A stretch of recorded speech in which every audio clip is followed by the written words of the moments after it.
lizard, Raymond Moon, almost too patiently advised his wife, Elizabeth, hunched over a lilac sprout shrouding the sidewalk crack. She gazed up near as resembling a cornstalk.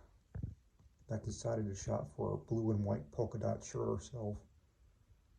Her straw hat a flying saucer in the late afternoon's leaning shadows. Excuse me, Ray, I can be the worst person to go for a walk with. Every flower's just got a secret to whisper just to you.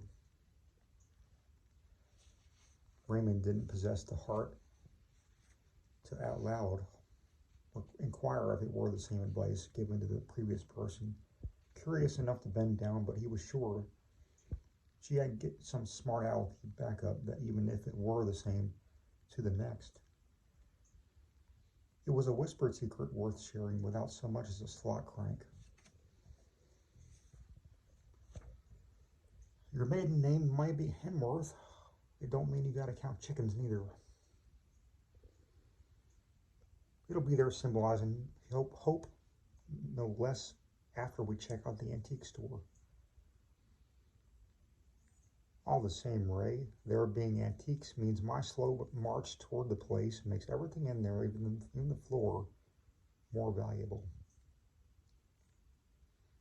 Elizabeth winked as if to pat her own wit of zing on the back. Touché, but if you stay crouched down long enough, you might as well pollinate it either way. Your ankles won't easily forgive you. Do bees craft a most sweet and sensational wax without taste testers, or is it built after an individual point? She inquired sardonically. Nothing tastes the same to a super taster, nor does its stinger get shown off or go away in a focus of community contribution. That's too personal. Flowers need not ask for pollination. It's in the bee's heart to mark territory. I can't imagine a hummingbird's heart then. She admitted defeat on analysis on the rocky ledge of a current no. Can only ever go so far without new direction from guidance, the source of which not always immediately blipped. You want to take any longer crawling and inching toward the antique store, and eventually I'll have to sell you myself, not buy something. Now I know a man with the last name of Moon makes a joke sometime. They're antiques. We can crawl toward the place and make this thus even more valuable. It's not exactly lightning in a bottle. No, more like lightning striking a ship in a bottle that won't strike twice once sold. They're examples to either repeat intentionally or otherwise. Ain't you dying to find the irony, oldest relic among relics that won't shine, let alone brag? Kind of the antithesis of pet stores, eh? Take the time to ask someone who works there where he'd rather be, and there doesn't need to be a pole enough to summon a portal that closes behind him to sink in he's in a pet store of old, overlooked, lonely animals. Well, there's a person who will start being specific as his tongue is sharp hereafter. With a hearty pout, Elizabeth finally put her hands on her knees and hoisted back up the stand. You can't put a price on a stubbornly specific set of hours on an antique store's open. The sun is gold first. She basically floated to the run of the mill-looking store where even the door resembled wear and age. Elizabeth almost waltzed above sidewalk cracks only to spot Blue remarking,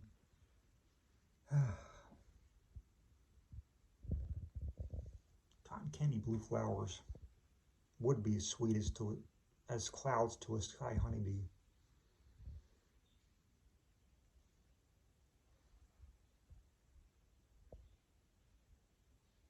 Ain't you just a rebel today? You ought to be proud of yourself and jot down anecdotes on walks. Sidewalk or brick wall or the side of the antique store itself, I would radiate hate, and it's too late. Hate. Oh dear, did I not trust and love you since before offering to share my home out here with you? Elizabeth hanging her arms around his shoulders in reassuring adoration that the heavier around his neck, the more meaning it bore an Eskimo kissed. The antique store was a wide, square, dark wood building, looking as historical as its unlikely to brag inhabitants of the ages. The only thing not dusty or quiet was the bell above the door. A sheer silence settling in while a musty, dusty, sour furniture-scented permeated the perimeter.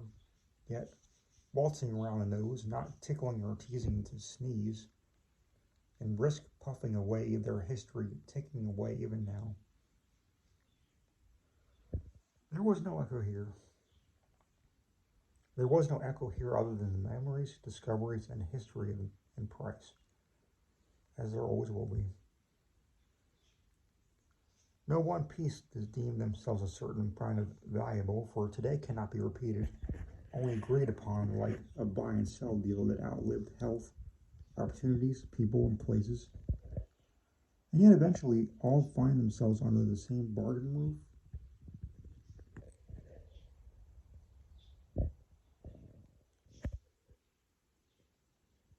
They did not originally exist for a bargain.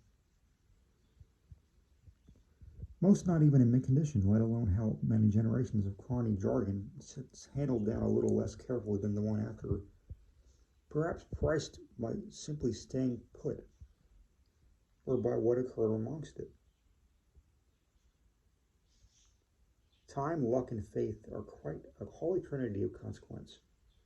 Human beings desire, and they always have and always will be willing to negotiate in ways other creatures would not, could not, shall not, to the daring point of the unnatural. But rag paper with pictures of dead men. Such an anonymous and therefore bold old soul as I, with the blessing and curse to see this tale unfold whatsoever, and have no power yet of my own to change it, can already claim such currency already is unnatural. Stained glass in the window shimmered the illusion that the sunlight was wrought with dusk. The day itself was nigh before these mute slabs of a material still labeled what they used not to be. As if there were something almost left to be desired in an antique store. As the very purchasing of one continues its history, it chooses not.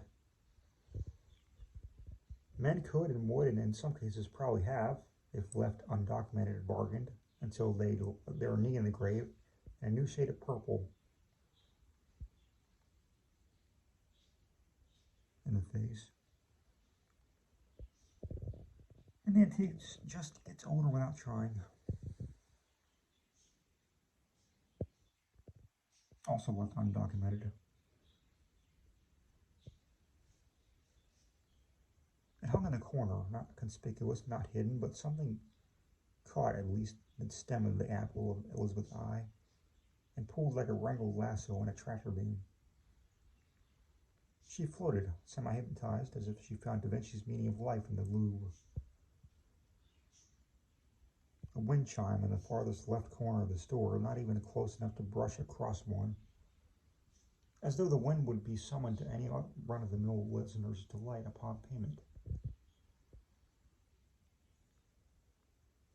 It hung on a rack, as if carelessly, like an instrument not to be heard.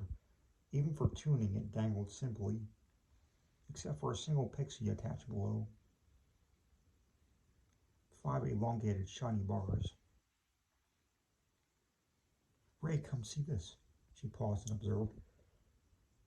Odd, the bars are clean as a whistle, but the pixie looks as green and corroded with age as the Statue of Liberty. He added with a dash of common sense. Well, it makes sense they keep the point of the thing clean. An ornament isn't playing a figurine of a harp in the gentlest wind. Unless you want to test it. Bring it back with proof, sell it for more. Accustomed to his wearing out sarcasm for the day, that he might or might not rest at home, admitted, well, I still like it. Even wind chimes are as nice to listen to as the breeze feels choosing over our vicinity. We can always come back. I've got my heart set. The wind chimes did not, after all, cost as much or as little as Elizabeth figured, and both sides appreciated the business all the same. Elizabeth hung on a wall on their back porch, housing a subsequent pride her husband could not understand, out in the open where it belonged to do its proper job. Even if the pixie figurine was for the extra touch, no car horns could drown out its gentle, if eerie, and near vocal luminescence beyond light itself. A symphony of crickets and frogs would hone in and crescendo a harmony that, even if unnecessary, would open Elizabeth's heart to bloom to make every second out there count, as it heretofore could not. For such exhibits, one only discovers in the only allowed simple pleasures. How wondrous it is that instinct ripples truths like a pebble in a lake of subconscious. Elizabeth and Ray had been arguing, and more heated it got. The equally powerful rocking chair and even the keel-hauled pixie helped. Poetry would sweep into Elizabeth's mind with her eyes closed, sinking into a relaxed state. Chimes of equal length and of equal times. Elizabeth would wonder about their arguments, of giving each other space in his private study off limits, even to her. The cliche would be if she'd find something in there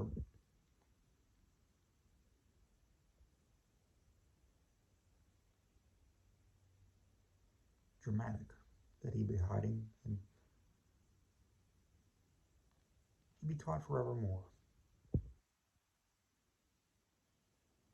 Doesn't mean we'll pay for divorce. She'd argue a married couple shouldn't house any secrets that would popcorn and snowball into something paramount. That it's not about being married at all, it's about respect within one's boundaries. Such civility came inferred with marriage vows, a ring being a loop around the finger with a vein leading straight to the heart. An organ with an even number of chambers still did not match dedication itself. Elizabeth argued in true passive-aggressive fashion that he was faithful and married to a desk of wood over her, and it could never reciprocate a mental connection. He'd riff his marriage wasn't cringing on the rocks until he set foot in Felix's bar, even if there were nuts on the floor. He might as well have jumper cables attached to his forehead for all the mental sparks she had to give that he couldn't handle, riffed she. Finally, he agreed to a couples therapy to hear out who had to admit more faults like a tally, and basically to take the other out to dinner on a bet. When, of course, he had to go rummaging through the study for the therapist's number while she went like a salmon to its home stream back to the porch.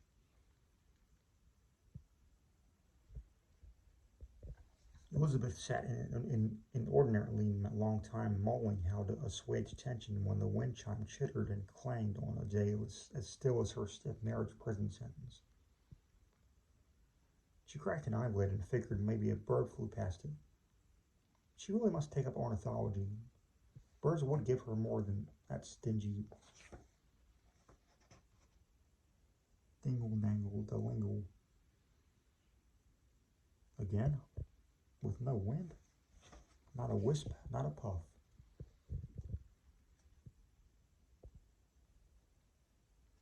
Elizabeth listened and accepted it was no calling of a wendigo, as high winds heard but unseen are mentioned in some versions of the Native American folklore, never involving wind chimes. It did not grow more or less intense, but like a phone ringing or a microwave beeping. A very particular set of chiming. Elizabeth closed her eyes again to the sound of the horizon frogs buzzing and found herself looking at a similar pixie to the figurine, tapping and plucking in the same rhythm as the chimes. A very concerned pixie, Possibly in the field behind the house, but on another wavelength behind the curtain, Elizabeth figured. Elizabeth approached with no hesitation. Give it a break, Tinkerbell. Is that Morse code? The pixie nodded affirmative, still timid to speak, as if words cost the next breath's worth. Here. Yet the dipping sun's yellow butter still oozed among the surrounding foliage, in spite of the circumstances. Why does everyone ask that? The pixie's whisper of a vocation uttered as though right in Elizabeth's ear.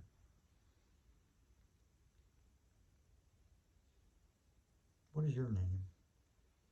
The pixie, in front of her, counterbalancing hands in the air as though weighing multiple choice answers or juggling invisible acrobatic fruit-sized spirits. Kai-Ann. A quasi-shame-filled, matter-of-fact statement. What, really?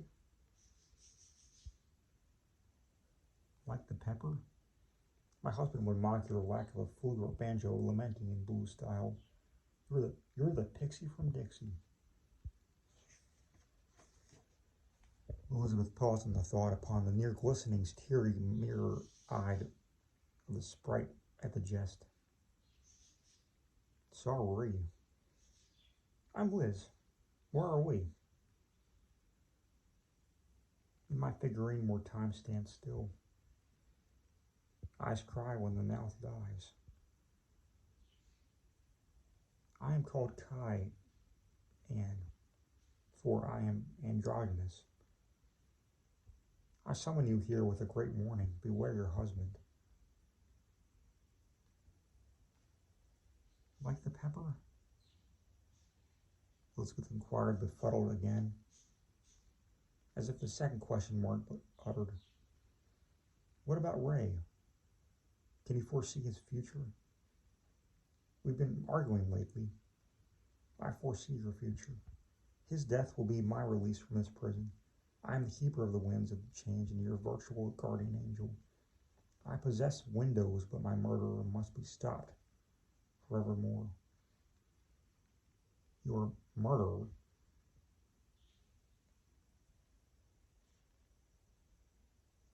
Why would Ray kill you or anyone? I mean, for that matter, how could he? You did nothing. You don't understand. Kai-Ann's meek voice amplified the wind chimes clanging amongst the storm behind her, deepened, beckoning lament like a baritone demon that stumped its toe on a Lego. I am buried in the field behind your house, which Ray realized was for sale after killing me when I refused to date or be his friend with benefits. Your faith in him this long has been misplaced, twisted around his manipulative finger beyond your rings, like a spider web that needs only the wrong timing of shockwave. Why would Ray kill me next? An argument is no cause. He needs women to interact with to feel worse than his terminal liver still leeways his physical strength. What? He's never told me about his liver or his past. Interjected again, women with sores and caked red cuts all around their tattered clothes, and some nude, bruised, one-armed.